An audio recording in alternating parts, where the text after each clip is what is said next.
Hello everybody and welcome back to another episode of the Points of Articulation. My name's Dave and if you're new to the channel, welcome everybody. Today I'm looking at the Star Wars Titanium series Droid Tri-Fighter released in 2007. This vessel made its first on-screen appearance in Star Wars Episode 3, Revenge of the Sith. Now this has always been one of my favorite fighters from the Clone Wars era, even though we only see it about maybe once or twice in the actual film itself. I love the design here, and when I did my research, this ship was basically constructed for pure close combat dogfighting, to go in, get the job done, or wound the enemy hardcore, and then get out of there.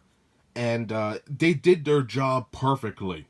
Now, besides being very well armed with, I would say just about 4 laser cannons on here, and also missiles, it did have one great defense. A smarter brain. Now, there's no pilots in these particular vessels, they're just like vulture droids, except these ships have a better computer system than a vulture droid would, making them more deadly, and I think that's really cool. Now, I do have one bone to pick with this particular vessel, in the fact that if I turn it like this, it has 3 red eyes, one on the left, the right, and the bottom. However, when I was watching Revenge of the Sith, this vessel only has 2 red eyes. In the Clone Wars cartoon series, the CGI version, also 2 eyes. In the DK cross-section book, that vessel also has 2 eyes. So I think this might be one of those instances where Hasbro was given concept art and, they said, here, this is what we're putting in the movie. And then when the movie came out, everything changed. Similar thing happened to Kylo Ren's command shuttle. Hasbro got the plans, they made it white, and then in the film, it's pure black. So, stuff happens like that. But I thought it's really interesting, and that doesn't stop me from liking this vessel any different. I think it's a great design, and it does have a lot going for it. So for its size, it measures in at 3 inches long, which is really cool, and we do have a lot to cover. So we're going to take a look at the mold, the paint, put it on the stand, compare it to some other vessels, and then we'll be done. So let's get moving! Alright, let's kick this video off looking at the mold. Like in all my videos, I will go over all the major sections of the item, and then we'll get a nice close-up look to see those fine details. So first up, we have our nose laser cannon made out of a softer plastic. Pretty cool though. For the center, we have our photo sensors or eyes. They are painted red. You can see we have 3 of them. Should be 2. Who the hell knows anymore? But nice mold regardless. Moving on from there, you may notice these cylinders on the sides. Those are actually laser cannons, and the cool thing about them is they can go up and down a track here, and these modules in back of the cannon lock it in place. So not only do they have a dead-on center weapon, they also have 3 other lasers that can move and rotate to fire at different objects, and that's pretty awesome. Moving on, we have our main body, which has some beautiful details on there. Love the mold, the negative space, looking very cool. The only issue I have is that you can see these screws on each wing. And you could take that as you will, but I don't know, it's not too bad. For the bottom of the ship, we have our copyright crap on the 2 sides, and 2 giant missiles. These missiles hold the buzz droids, and I think that is awesome. They could fire them, they could go on shuttles, different ships, and just rip them apart without firing one laser. That's pretty awesome. Now for the center, you may notice a sphere that's rotatable. Well, first of all, on the bottom, we have our peg port for our stand. But for the rest of it, it's basically a reactor core, and a couple communications dishes are located here as well.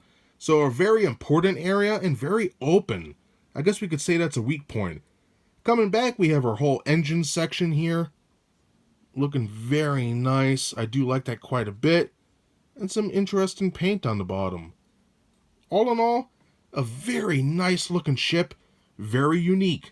So now let's get a closer look to see those fine details. Having a closer look at the Droid Tri-Fighter, we'll begin with the nose laser cannon. It is made out of plastic. It can rotate. As you can see, it has a pretty nice mold. No recess for the barrel, but it gets the job done. Moving on to the photo sensors or eyes. I think they look pretty cool. You see the red paint on there. Looking dope. Now each side is just mirrored from the last. So there's no major differences there, as you can see. They're all the same for the most part. Pretty interesting.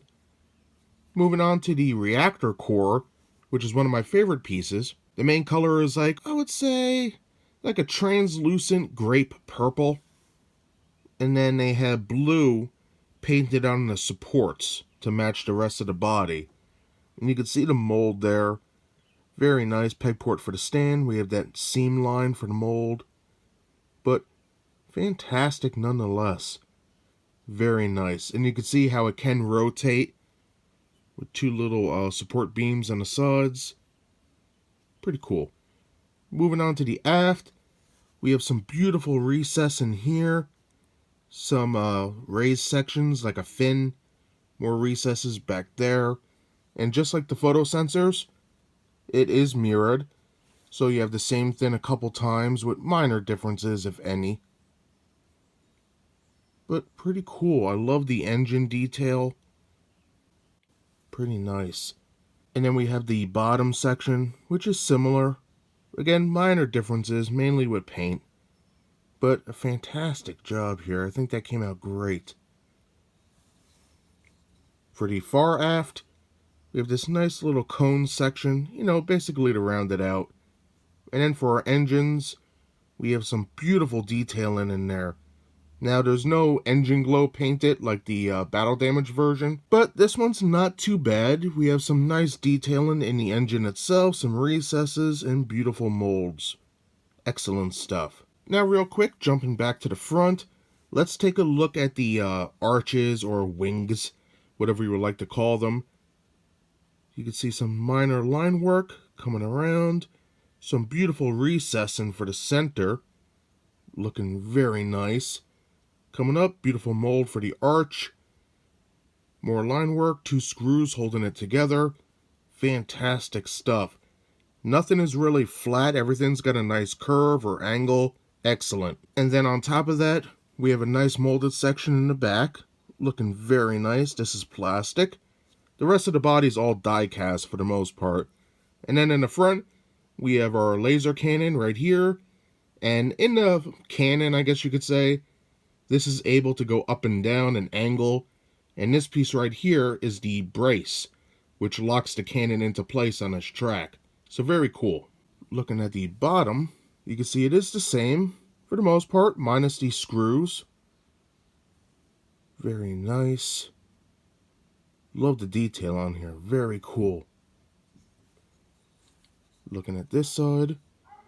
Again, like I mentioned, all the wings are basically mirrored from the previous set. So there should be no major differences here to pop out at us. See, we got our screws. Looking good. And then my favorite part of the ship is the bottom because it's, different than all the rest. Again, we have our beautiful mold. Copyright crap. You can see 2005. Looking good. Copyright crap on this side as well. 2005. Very nice. And then we have our missiles, which they're not really painted, but as you can see, they're molded very well. We have our aft section with the stabilization fins, our cone, and what makes these cool is these are the missiles that hold the buzz droids, so that's awesome. So before I go, I just wanted to say that this is a very unique ship, very different than many things we've seen before. Beautiful angles, curves, line work, molded modules on here. Very nice stuff. I love the reactor core, the eye section, the laser cannon. Looking good. And speaking of laser cannons, check out this right here. Like I mentioned, it is a forward laser cannon with a brace in the back to lock it in. But we do have some negative space there. And when you turn it like this, you do see some nice molding, which is cool. Now, this right here is a giant seam line. It's on all the sides, but that's because the main body is all die cast.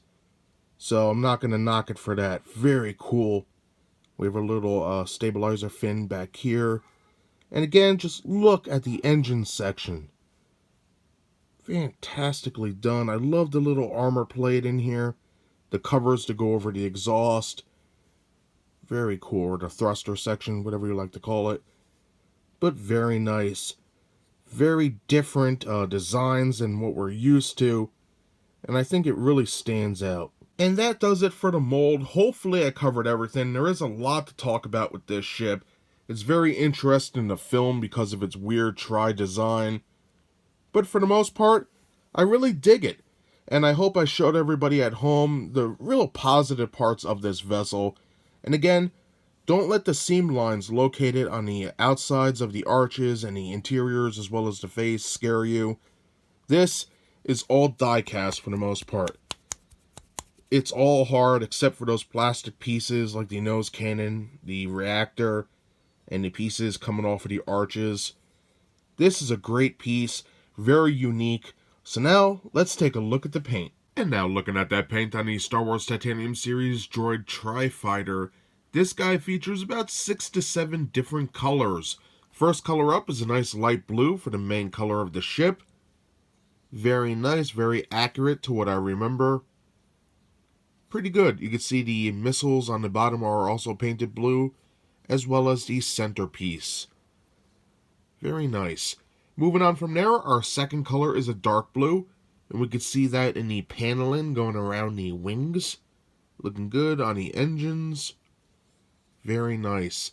And one thing I do have to mention, if you look at the wings, each one has a different paint scheme.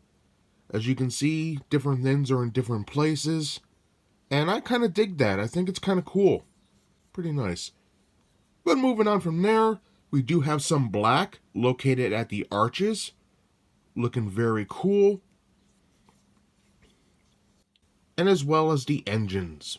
Moving on from there, we do have red for the eyes in front of the Tri-Droid. Looking pretty good.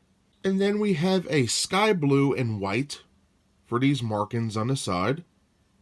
Looking very nice, very neat. And I believe they're only on this side. If we rotate it, you can see there is little alterations of it from here to there. But for the most part, it's mainly just on these two wings right here. And finally, we have a bunch of black and white decals located throughout the ship. In the fronts, we have these triangles with some black on there, looking good. And then we have our CIS symbol. And the more I turn it, you can see that each one has different decals, but they're all basically the same color scheme. Looking pretty nice. We also have 2 decals at the back of the engines. Very cool. So that does it for the mold as well as the paint. So now let's put this baby back on a stand, compare it to some other pieces, and then we'll be done for today. And just like other titanium ships, it does come with a cool stand. Now for this particular vessel, the center sphere can rotate. So make sure it's lined up. Put your stand in a port like so. And just like that, everybody, you are good to go.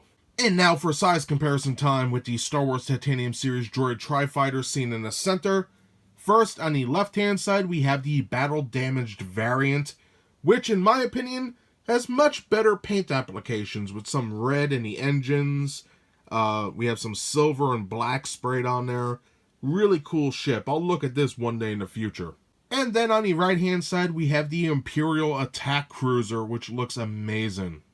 And for an added bonus size comparison with the Droid Tri-Fighter seen in the center, first on the right-hand side, we have the Trade Federation battleship in its Clone Wars deco. And then finally, on the left-hand side, we have the Invisible Hand, one of my favorite ships. And these are some great capital ships here. I love the Clone Wars era vessels, no matter which side. It's just a shame they stopped with these two in the Malevolence. I would have really liked the Banking Klein vessels, the Techno Union transports, and all that stuff, but I guess it is what it is. But regardless of Hasbro's lack of production, if you're interested in seeing reviews of any of the ships I showed today, check the links in the description below. And that does it today for my review of the Star Wars Titanium Series Droid Tri-Fighter released in 2007. Now this here is a very unique vessel, and I think the Titanium Series did a decent job doing it. I'm not a big fan of the screws popping out the sides, but that seems to be a mark of the era. A lot of ships have, visible rivets or screws, And even today with the Hot Wheels line, you get stuff like this. So putting that behind me, I like it. I think it's a great mold, very unique. Maybe not accurate with the eyes. I got to do more research into that. But all in all, I'm very happy to have this. For the mold, it's very unique. It has some great parts on here that I really enjoy, especially the engine section. I don't know, it reminds me of something. In a way, this ship reminds me of those vessels from the Fifth Element. You know, the fighters that blow up the aliens that are trying to save everybody with the rocks. That's what this reminds me of, just a little bit, because it has that tri-configuration. But regardless, a very nice vessel. For the paint, not bad at all. Sure, because of age, it has some scuffing, but we got the different blues, the black, the red eyes, those decals, very nice. And you can't forget it does come with a nice stand to help it blend in with the rest of the collection. So that's everything I have to say about this Droid today. I hope you enjoyed the video. If you did, hit that like button. And if you'd like to see new reviews every Thursday, subscribe. Again, thank you so much for taking time out of your day to watch my content. I greatly appreciate it, and I hope to see you next time. Bye, everybody.